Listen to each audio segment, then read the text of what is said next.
انا مش شيخه عشان بس الناس تبقى فاهمه، بس مرجعي الاساسي، لان اساس علوم الطاقات الله.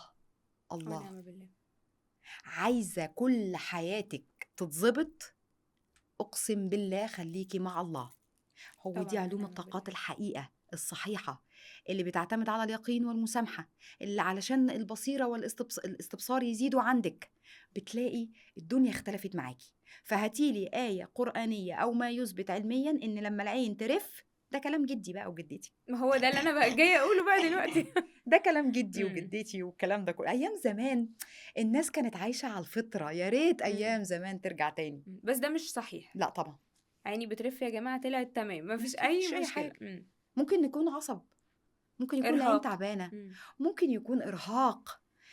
المنطقة دي لا يستهان بيها، كلها أعصاب، وطبعا اكيد. الدكاترة أكتر ناس يعني تتكلم في مم. النقطة دي. فمش معنى إن أنا عيني رفت يبقى أنا هسمع، أنا بترف على طول.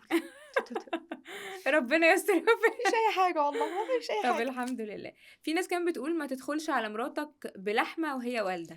والله احنا كلنا عندنا ايام اخواتي لما كانوا والدين دخلنا بالحوم وفراخ وطيور وقطط وكلاب حصل ايه ودخلنا بقى؟ ولا اي حاجه وزي امم. الفل، ومفيش الكلام ده قطقيا. مال اللحمه ده حتى اللي بيمسك ده اللحمه خير ورزق ده يا خير جماعة. مال اللحمه ده. انا دلوقتي اما اخش عليكي بكيلو لحمه ولا 2 كيلو لحمه افرح يا يبقى خير وهنا مم. وسعاده وما مال. يعني مم. اللحمه رخيصه؟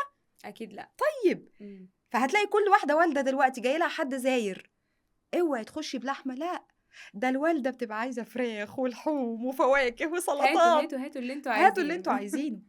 هي بس نقطه، الوالده ما يدخلش عليها شخص حاسد. احنا نعرف منين بقى ان الشخص ده حاسد؟ بيبان. كثير الشكوى فهو حاسد، الشخص اللي بينتقد فهو حاسد، الشخص الفاشل في حياته العملية والمهنية فهو حاسد، الشخص اللي قاعد ينتقد ويتنمر فهو فاشل وحاسد، الشخص اللي لا ليه هوية ولا ليه أصول في التربية فهو حاسد، لأنه بيبقى ناقد وناقم على على غيره. غيره. الشخص اللي ممكن انت مثلا خلفتي بنوته، ايه ده انت جبتي بنت كان نفسنا في ولد، دي ما تخشش بيتك. صدقيني الشخص الحاسد، وقلتها قبل كده، ليه ريحه. ليه ريحة؟ ليه ريحه. وقلتها الناس مم. الزهريين والناس الروحانيين والناس اللي طاقت الروحانيات والبصيره والاستبصار عندهم عاليين بيحسوا من عين الشخص. وتلاقي دايما العين الشخص الحاسد عينيه صفرة فيها صفار، لان نابع من جواه الغل والحقد اللي طالع. بس مش كل الناس تقدر تحدد ده. بصي هي هنا بقى على حسب شفافيتك. انت شفافيتك ايه؟ يعني انت عندك مثلا ابراج شفافيتها عاليه جدا، الميزان، الدلو، الجوزاء، الجدي، الحمل، السرطان، بارع ان يفهم اللي قدامه.